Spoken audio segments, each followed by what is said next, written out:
Welcome, everybody, to Casting for Two, the podcast, as always, hosted by me, Chris. Welcome, everybody, to episode number 351. Good guest for you guys today. Of course, you know I got to shop that talking that shop. If you would like to keep up with me and everything that I do, not in podcast form, but in visual form, and maybe text form, you can do that on my Instagram and Twitter, both at Casting for Two.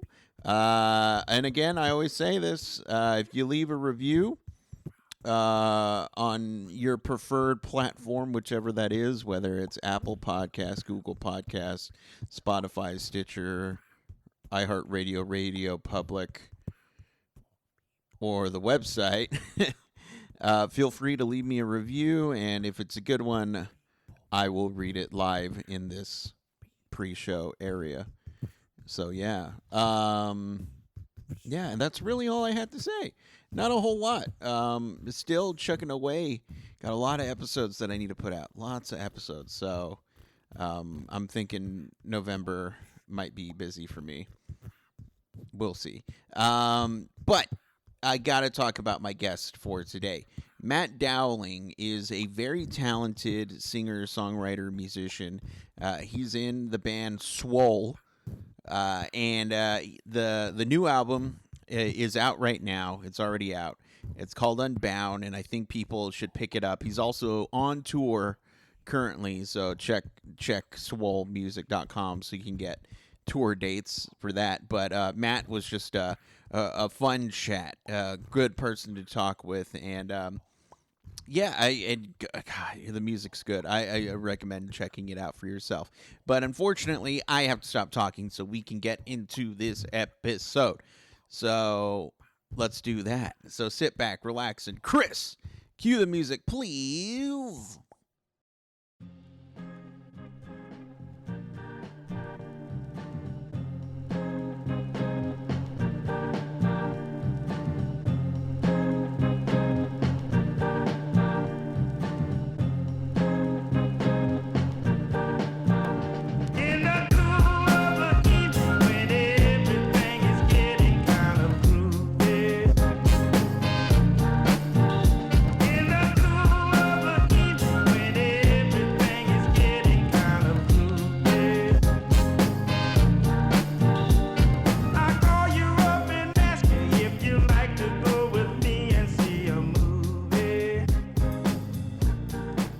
Yeah, no problem. You know,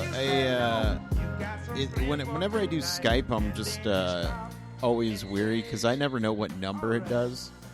So yeah. I figured, you know what, I should probably send him a text just in case. Cool. But yeah, how's your morning going or afternoon? Afternoon, great actually. I feel sort of like a little bit in the home stretch of it's. With this project, a lot falls on my shoulders in terms of just all the stuff. You know, I guess I think back in the day where in more traditional band formats where bands are doing all the stuff like releasing records and touring and like sort of giving. Can I curse? Oh yeah, go right ahead. And sort of giving a fuck, like, you know, people chip in. I mean, not obviously. There's plenty of flakiness at this stage, but like for this, it's like booking the tours, getting everything set up. Like I do it all, and so it's kind of all pretty much done at this point, and now it's just about going out and playing. And obviously, the record was done a long time ago. We have the units to sell, and so now it's just sort of like I'm starting to feel a little bit more sane. Is it when you first start doing, you know, the creative aspect of writing the music and recording and stuff like that, does any of that stuff dawn on you like, oh crap, I have to do all this, or are you just in the recording moment? Yeah, I mean it does sort of. I mean, but I think that exists even in a band setting, although in a band setting it's sort of like feels a little bit less daunting because everyone's just doing their part, and you've probably sort of played it in a room, so you know what it should sound like. Whereas the way I do it with this project, it all just sort of takes a life on its own as it's being recorded. Mm-hmm. That's kind of weird, but it's also exciting. That's sort of like the flip side of being in a band, is like, you know how you sound, and you keep knowing how you sound. And in a group of artists, that gets boring after a long enough period of time. Right.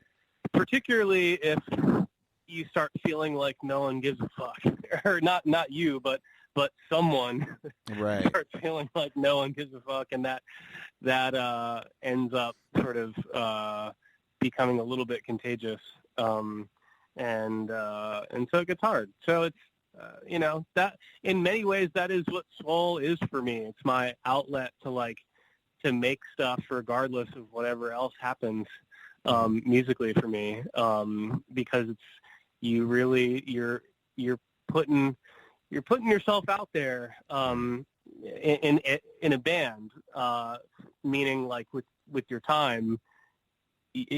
You never know. I mean, you never know anything, but at least with a band, you never know when it's going to end, and it could end, at any moment for any weird reason. At least for me with this, like, I could choose to end it or not, or whatever, So that mixed in with all the other stuff I do musically sort of makes me feel more balanced than I used to. Mm-hmm.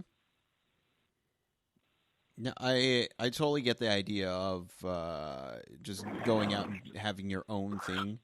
When I started podcasting, it was me and or two other friends and myself, and it was fun. We did that for 2 years, but there did come that feeling of I was the one who kept working and doing everything while the other guys were just kind of chilling, or would just show up basically. And it got to the point where. By the way, are we on air right now? Is that have we started? Oh yeah. We started. Yeah, we started. Okay. Yeah. Okay, We're into it. Okay. Cool. But so, no, you just reminded me that as you were talking, I was like, oh right, we're doing that now. So, no, I mean, anything is like being in a band. At the end of the day, I say this all the time. I do other stuff, but doing a podcast with a friend is exactly like being in a band. It's just a different medium of creation. And so, yeah, I mean, it's not like a woe is me thing, in terms of being in a band, but,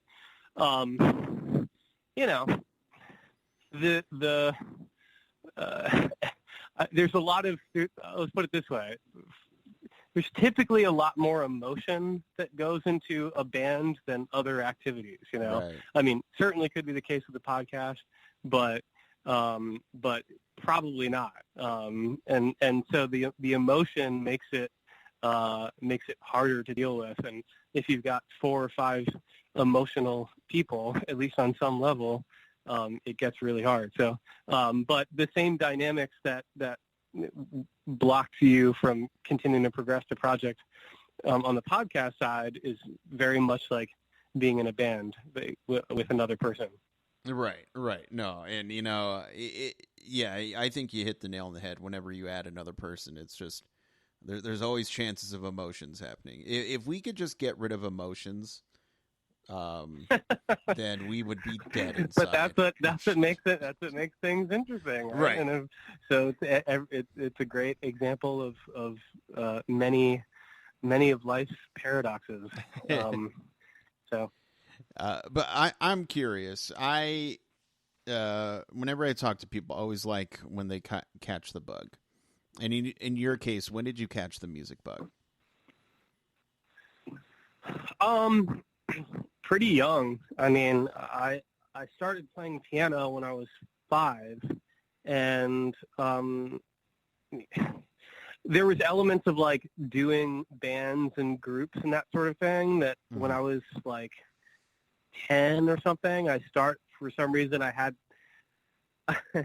I had no idea what I was doing, but I was like, trying, but like totally failing and trying to start a band with like, guitars, keyboard, and like someone who we didn't know what they were going to do. We thought hopefully drums, and it didn't work. And but I remember being excited about it, but maybe not like trying to think. I mean, I guess it not working didn't make me super bummed either. But I did have the sense of like I was really excited about it, but I was also like, how could this work? Like, how do actual functioning bands like make it all happen? Because it seems like trying to put together an airplane, from the standpoint of a 10-year-old. Right.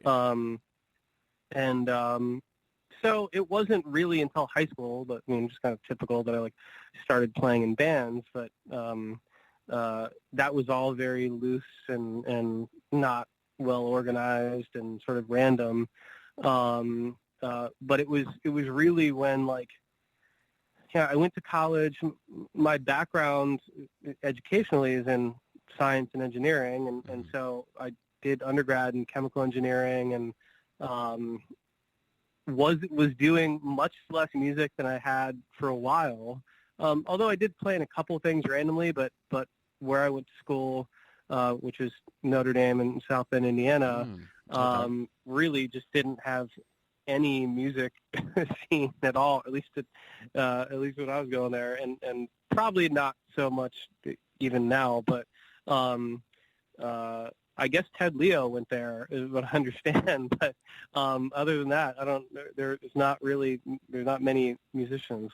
Right. So I really wanted that. That's when I really was like, when I truly understood that I had the bug. That I was like, whoa, like all my peers at that time were like getting jobs and like knew exactly what they wanted to do, and I was totally confused. I mean, in many ways, I didn't really even understand what chemical engineering was going into undergrad. I just knew that it was sort of a good major if you liked chemistry and math, which I did like. And but yeah, I was like, I want to pursue something musically really seriously. I want to give it like a true go, and felt like I knew enough at that point to like actually give it a go.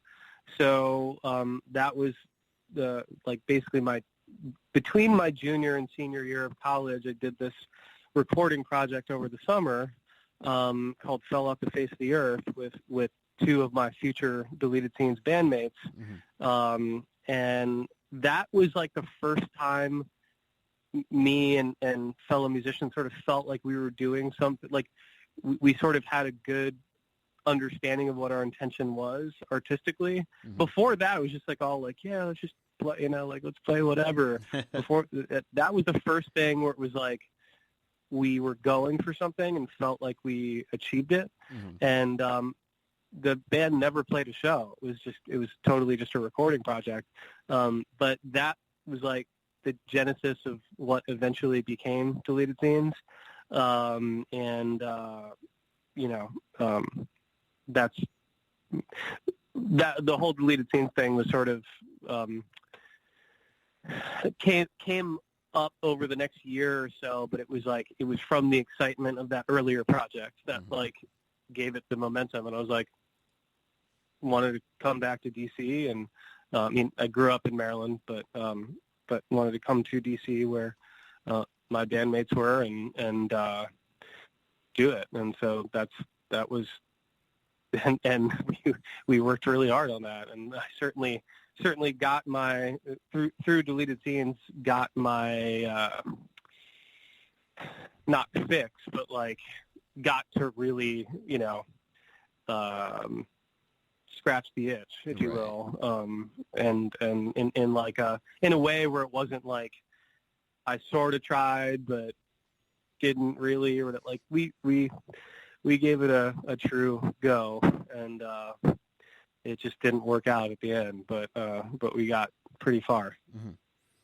And when writing music, what is your process like for that? Is there a certain headspace you have to be in, or do you, is it just like, oh, it happens when it happens?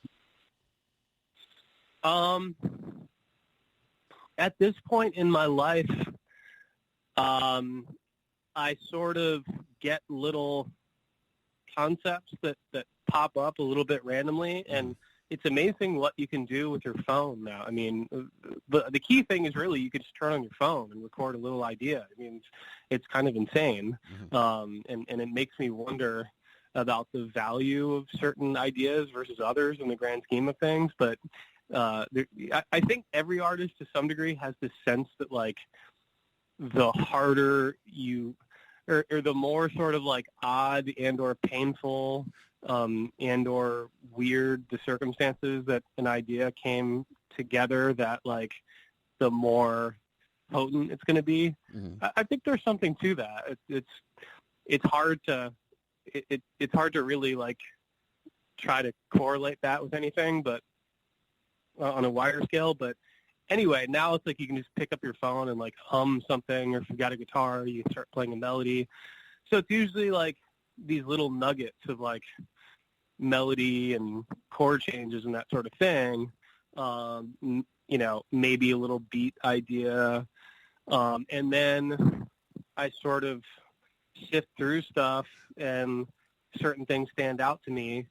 And then I take that into, you know, a digital audio workspace, and start building something that ends up getting molded a lot, you know, from start to finish. But, you know, it's like, I do a number of different projects musically, and I work, and like, and so it's almost like you have to schedule time. It's like, I'm going to record this, I'm going to get to this point with the recording by this time. And I, you know, set, you know, time to work on the recording in sort of a home environment. And then after that gets to where I need it to be, then it goes out to, I've been working with this guy, Doug Walters, who he's based in LA now, but he used to be a DC guy and then was in New York for a while. And he's just a good friend of mine that I've kept up with. But he then sort of takes it, and I work with him to sort of make it just, you know, different perspective, particularly on drum sounds. Like he's a drummer by training, and just he really just does a great job with that, and you know, it's just a perspective thing. But it's all about, like, basically I just schedule it in. I make it happen, and like, you know, you can say maybe that's not optimal. Some might say like it's just, if it happens when it happens, and there is an element of it happens when it happens, but you know, I do come up with a lot of ideas, so it allows the project allows me to just document those ideas in some way, in a way that's sort of like not, I feel, not grandiose or something. It's more just like it's a documentation of ideas, really. Okay. And you mentioned it earlier with Swoll, or no, like in your chat where with Deleted Scenes, that you had a clear style that you guys wanted to do. Is that kind of the idea with Swoll, where you're just like, look, I've done, you know, I get like, let's like rock, alt rock, that style a bunch. Let me try this electronic side and let me kind of see what I can do there. Yeah. You know, there is something to that I'm responding to in terms of just what I see on a wider scale, and sort of embracing it in one way, but also like, I don't know, part of the whole Unwound thing, the name Unwound is I'm Unwound is my favorite band. And a lot of people don't know Unwound. I mean, a lot of people do know Unwound, but many people don't. I mean, I would guess that at least like in the electronic world, which is a lot of the world now, at least a lot of the music world now, probably no one knows who Unwound is. And I feel like people should know who that is. Of course, the word was just a lyric in a song, but the words in my head because of my love of that band, and so I sort of justified it after the the lyric was written, and made me want to name the album that. But times are very different than when Unwound was a band.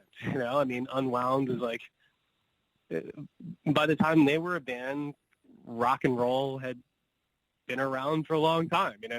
Probably at their time, there were plenty of people saying like, rock's dead, and right. they were 80s, late 80s, or most of the 90s, 2000s a little bit, but like they were coming up in the 80s, at a time where people were saying rock was dead, but there were cycles of that before, but basically, they were just really good at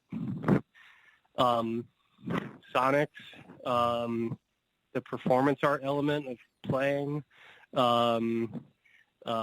just like there's a catchiness, but also like a true innovation in what they were doing, and that was all through rock. And like now as we move on into the electronic world, like everyone's just playing stuff through laptops and rapping and doing whatever. Right. And a lot of people who are like young kids, I've got a little brother who's doing rap stuff now.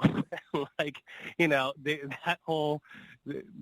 their concept of like sonics and performance is very different. I mean, I don't want to say worse, but well, I guess part of me does want to say worse. I feel like if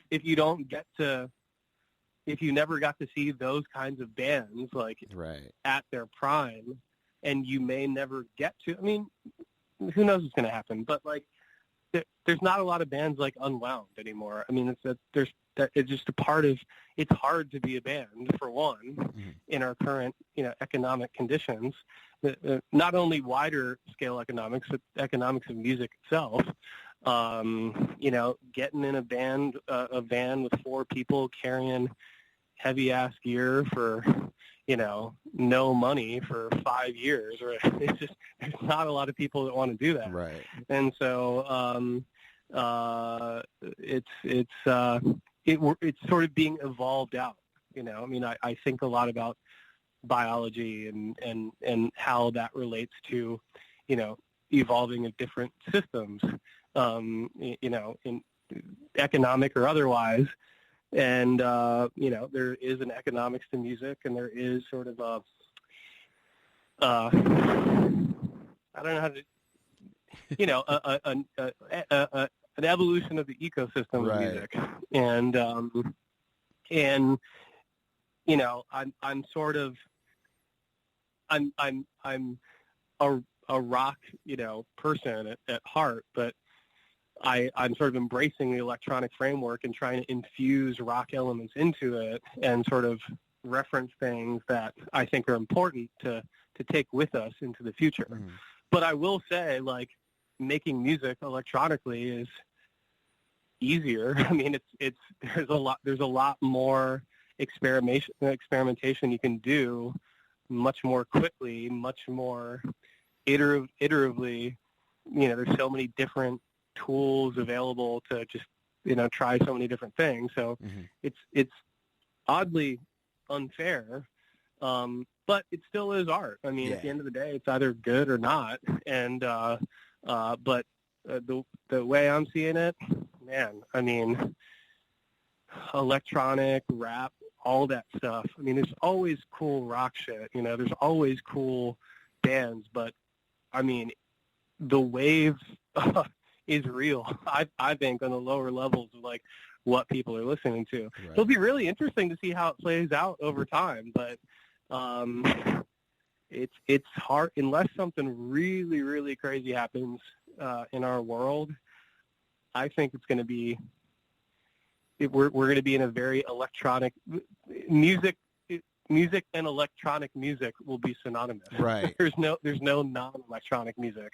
Yeah, and it's funny because I grew up a '90s kid, and there were, I would always as a kid see talk of rock is dead, rap is dead, something is dead, type of John. And I just always laughed at that because I'm like, okay, that's just people being overly dramatic.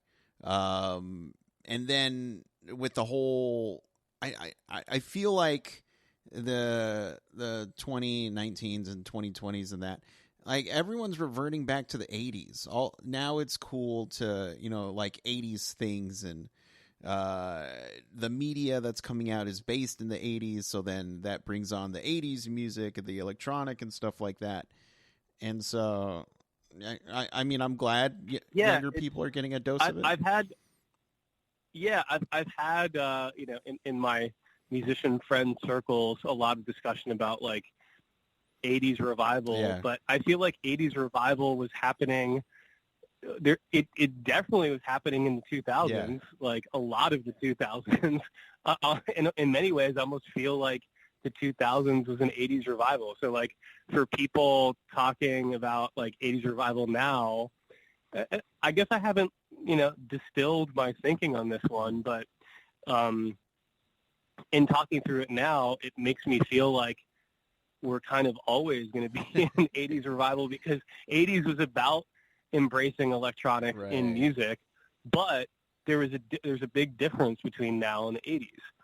Now, and when I say now, I'll say like from the mid-2000s through now, access to recording technology is so much more prevalent. Right. I mean, it's like, in the 80s, it was still like if you were a band and you wanted to make a decent sounding record, like meaning something that wasn't on an 8-track from someone in your band, hopefully who knew how to use an 8-track, and that was going to have a sort of limited, at least in the whole, like the way everything was working at that time, you weren't going to get, everyone wanted to be on the radio or have something like on a quality enough that it could be on the radio. It's going to be really hard to do that with an 8-track.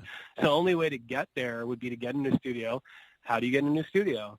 Well, you got to have money, because all those there at that time, it wasn't like everyone had a studio. There were, there were hubs that had backed up schedules and prioritization on, record labels and bands that were signed. Bands were getting signed to record labels with serious advances, with nothing but some buzz around their live show. Right. And then, the labels would take the risk of paying for their recording, which is way more expensive than a recording would cost today, plus some money for the band to live, and records were selling, and obviously a lot of stuff failed, but the stuff that did really well sort of paid for all this in a royal way, compared to where we are today. And so people were doing electronic stuff, but still in that world of like not that much access to recording technology. Now it's like, this rock cycle happened in the 90s. It got super played out and boring. Then that coalesces with the mid-2000s boom and access to recording technology, which isn't going anywhere. People are going to have access. People just have more and more access to recording technology over time.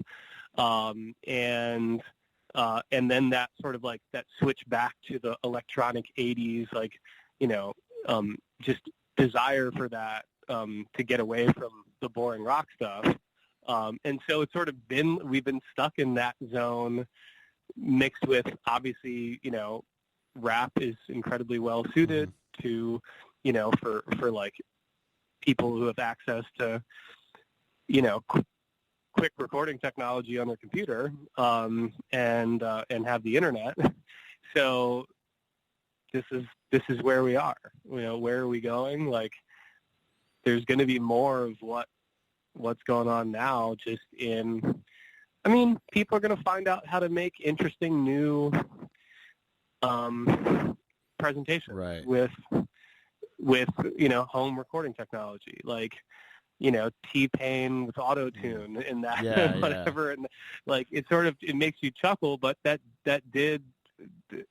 just, it's like the equivalent of someone putting reverb on their vocals, like after someone figured out how to do that in the 50s and 60s or something like that. So what's going to be the next auto-tune on someone's vocals? I don't know, but stuff like that's going to happen for sure.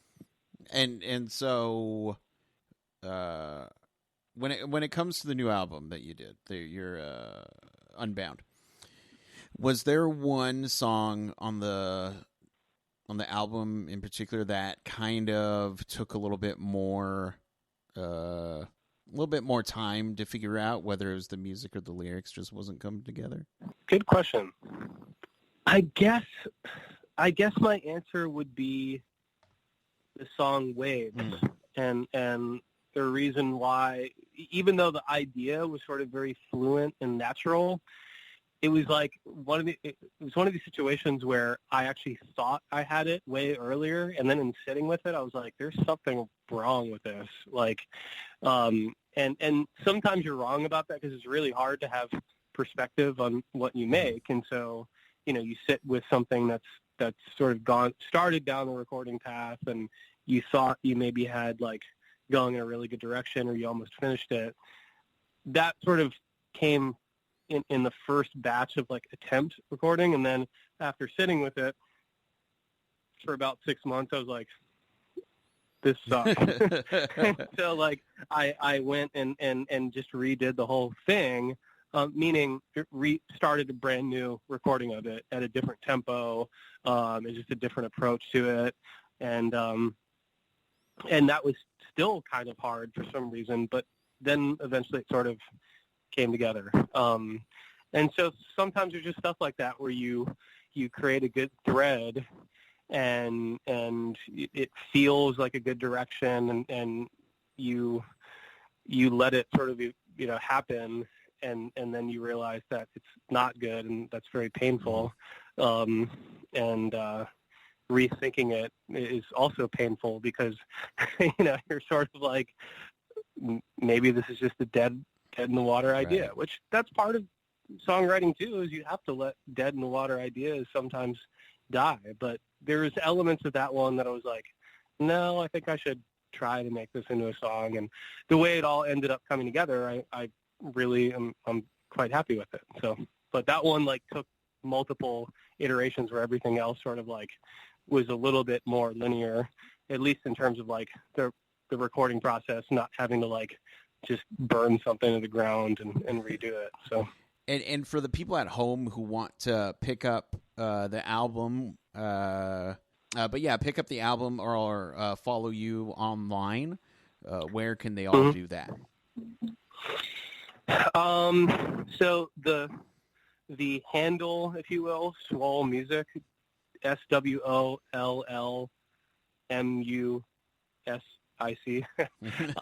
is like the common thread to all the many bullshit platforms that exist, and that Yes. we as bands, artists, etc., are like feel like we have to manage, and I struggle with that all the time. And it's like, does any of this stuff matter? But the answer is, it's always been the same. It's sort of, you put your stuff up where people are, and why the hell not? It's like flyering, old school flyering into show. You go to a show where, a lot of people are that you think might be into what you're doing, you flyer. It's shameful in some degree, but that's part of being. That's another thing that's changed a lot in terms of how artists think about promotion. Younger kids in general are, I think, have much less shame. The indie rock golden era is like, it's all about shame mixed with promotion, because there happened to be a point in history where indie labels were quote unquote rich. They didn't think of themselves as rich. They were like businesses that had to like manage they couldn't just like buy like Cristal and like, buy Ferraris and stuff, but like they had money to invest in good art. And so sort of like, if you're making good art, they'll find you, Yeah. Well, that's different now. That doesn't, it exists in very limited capacity in my view, but it's all about everyone just wants something that already has 1 million viral fans, and it would be nice if the art's good too. Is kind of how people view it, I think. But sorry, I totally went on a tangent. But so Swoll Music, swollmusic.com, Instagram /SwollMusic, Facebook /SwollMusic, Twitter /SwollMusic. All those things have the common thread of Swoll Music. So whatever social media platform people prefer, I would hugely appreciate it if you followed me on whichever medium that you like. I had a chance to listen to the album, and I really enjoyed it, and I like what you're doing, and I hope you keep doing it for as long as you want. I'll be listening. Well, that's the beautiful thing about it. I can. Maybe I decide tomorrow I don't want to, but it's my what I want to do is to release a record a year with it, as it just that documentation of ideas, and not have it be like, oh my God, like,